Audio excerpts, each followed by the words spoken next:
జై శ్రీమన్నారాయణ. ఈవేళ వసంత పంచమి గురించి తెలుసుకునే ప్రయత్నం చేద్దాం.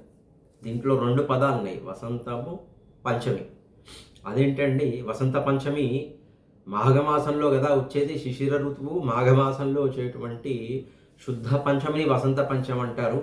మరి వసంత ఋతువు రాలేదు కానీ మీరు శిశిర ఋతువులో వసంత పంచమి ఏంటంటే, ఇది మనం మొన్ననే మకర సంక్రమణం జరిగి చలికాలం యొక్క తీవ్రత తగ్గి మనం మెల్లగా ఎండాకాలం పూర్తిగా రాదు.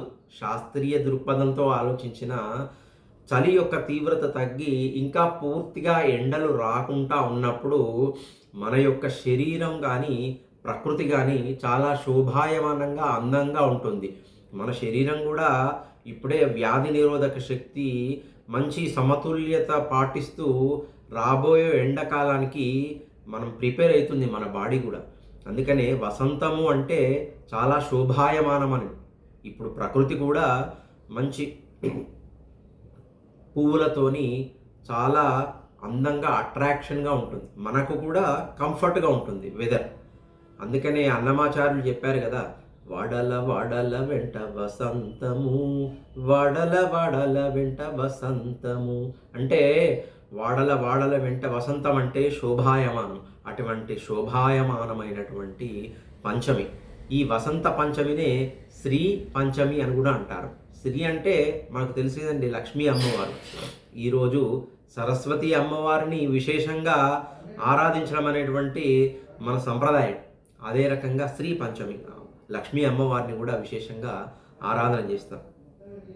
ఈరోజు మంచి ఇన్ని రోజుల వరకు పౌష్యమాసం, మౌఢ్యం, ఎక్కువగా ముహూర్తాలు అట్లాంటివి ఏమి ఉండవు. కానీ ఇప్పుడు మాఘమాసంలో క్రమక్రమంగా శుభకార్యాలు అనేటివి ప్రారంభమయ్యేటువంటి రోజు. ఈరోజు ముహూర్తము చాలా విశేషమైనటువంటిదండి. ఈరోజు చాలామంది వివాహాలు ఉపనయనాదులు చేసుకుంటుంటారు.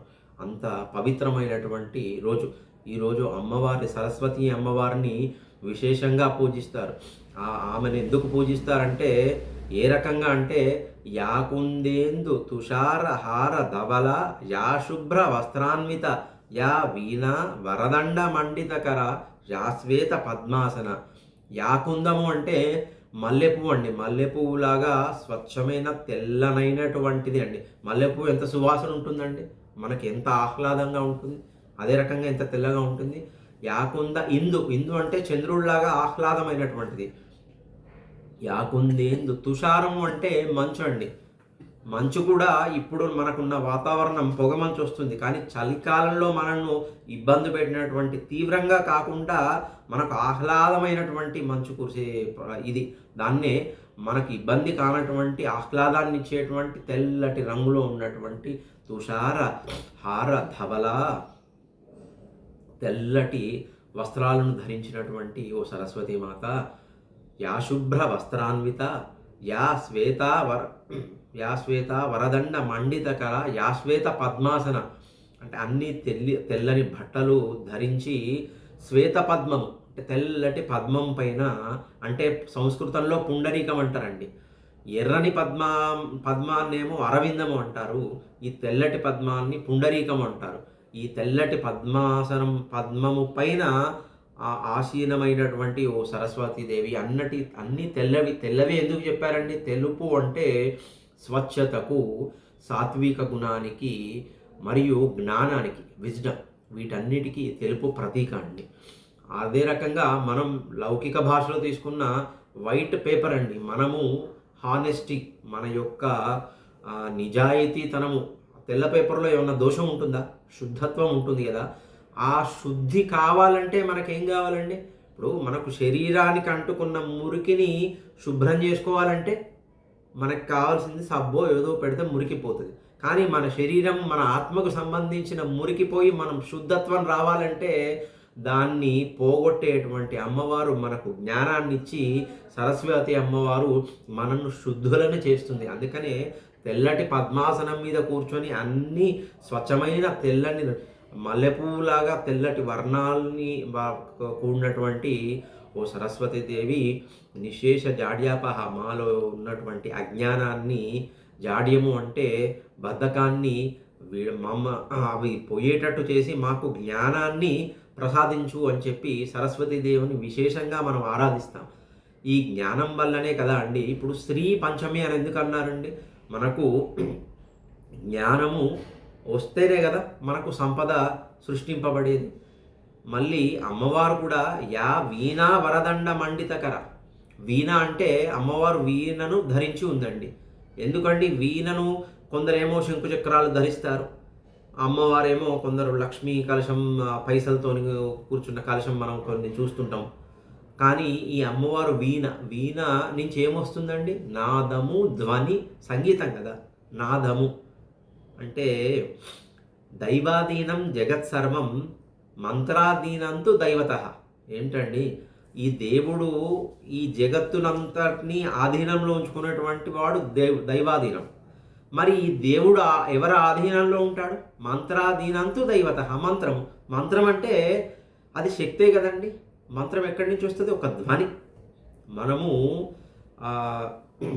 మన నోటి నుంచి వచ్చేటువంటి మంత్రానికి దానికి ఉచ్చము నీచము అనేటువంటి ఉన్నటువంటి కొన్ని పదాలు వస్తాయి కదా, అవి ధ్వనిది కదా. ఆ ధ్వని అంటే శబ్దము, నాదము, అదే కదా శక్తి. అంటే ఈ పరమాత్మ ఎవరికి లొంగి ఉంటాడు? మంత్రాధీనంతో దైవత. అటువంటి మంత్రము ధ్వని ఎవరి నుంచి వస్తుందండి? అమ్మవారి వీణ నుంచి కదా. మనము ఇటువంటి ఈ జ్ఞానంతోనే కదా మనల్ని నియమించేవాడెవరో మనం తెలుసుకునేటువంటి జ్ఞానం వస్తుంది.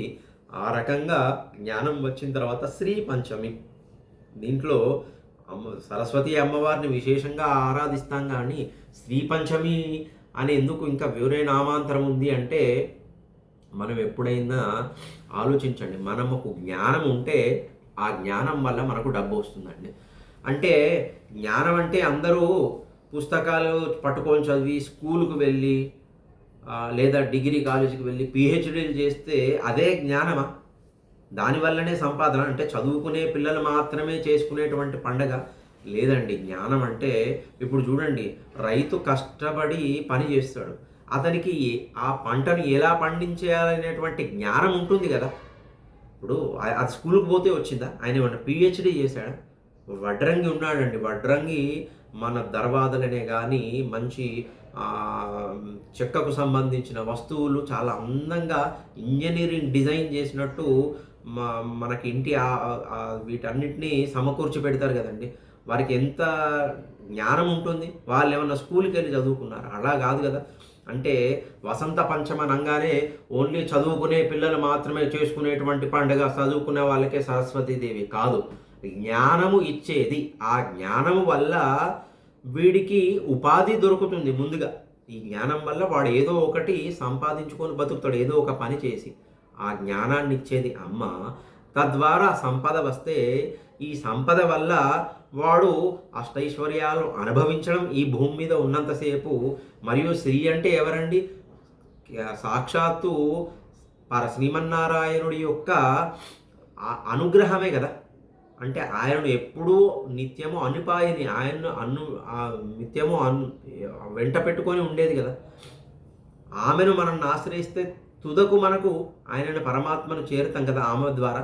అంటే ఈ భూలోకంలో ఉన్నంతసేపు సంపద సృష్టించబడుతుంది, ఆ తర్వాత కూడా మనం సంపన్నులం, ఆయనతోని చేరడం వల్ల సంపన్నులం. ఆ రకంగా సరస్వతీమాతను, లక్ష్మీమాతను ఇద్దరిని ఆరాధించేటువంటి పండగ ఈ వసంత పంచమి, శ్రీ పంచమి. ఈ రకంగా చదువుకున్న వారే కాదండి, ఎవరైతే ఆ జ్ఞానం సంపాదించుకోవాలి వారి ఏ రంగాలలో అయినా సరే అనేటువంటి వారు విశేషంగా అమ్మవారిని ఇద్దరిని పూజించి తరించుకోవచ్చు. అందుకనే మన భారతీయ సంప్రదాయంలో ఈ వసంత పంచమికి చాలా విశిష్టమైనటువంటి ఒక రోజుగా పరిగణింపబడుతుంది. ఈరోజు చాలా శుభముహూర్తాలు మొదలవుతాయి. ఈరోజు పని మొదలు పెడితే నిరాటంకంగా పని జరుగుతుంది అని చెప్పి మన యొక్క సనాతన ధర్మంలో చాలా విశ్వాసం. కాబట్టి అందరం చాలా సుఖ సంతోషాలతో వసంత పంచమి యొక్క పర్వదినాన్ని మనం ఆనందంగా సెలబ్రేట్ చేసుకోవాలి. అదే రకంగా మనలో వచ్చేటువంటి ప్రకృతిలో వచ్చినటువంటి భౌతికమైన మార్పులను కూడా మనం సంతోషిస్తూ అనుభవించాలని ఆకాంక్షిస్తూ జై శ్రీమన్నారాయణ.